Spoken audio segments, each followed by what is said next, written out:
Dua warga Aceh Utara, Provinsi Aceh, SB dan H, diamankan Satuan Reserse Kriminal Polres Aceh Utara karena kepemilikan satu unit senjata api dan sebuah airsoft gun rakitan. Polisi memperoleh informasi dari masyarakat yang resah dengan perilaku kedua pelaku yang kerap melontarkan tembakan ke dalam tambak.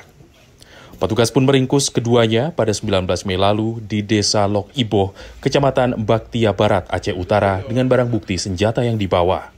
Setelah melakukan pengembangan, petugas memperoleh satu senjata lainnya yang berada di rumah pelaku SB.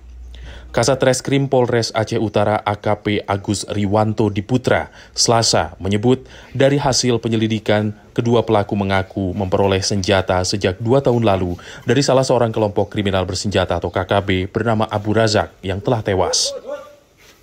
Dia membeli sendiri, namun ini mungkin milik dari almarhum Abu Razak, ya, ada satu pelaku kriminal bersenjata Aceh yang pada saat itu ada kejadiannya di Biren. Jadi ini milik almarhum Abu Razak dan ini memang masih miliknya dia dan rencananya akan dibuat seperti ini juga rakitan. Agus menambahkan selain senjata, petugas juga menemukan 5 unit sepeda motor tanpa identitas yang diduga kuat hasil pencurian. Polisi meminta kepada masyarakat yang merasa kehilangan dapat mendatangi Polres Aceh Utara dengan membawa surat lengkap dan dapat mengambil kendaraannya tanpa dipungut biaya.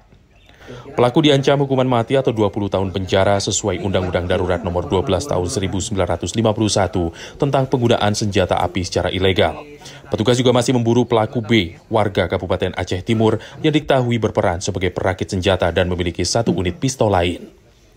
Dari Kabupaten Aceh Utara, Provinsi Aceh, Trifani, Kantor Berita Antara mewartakan.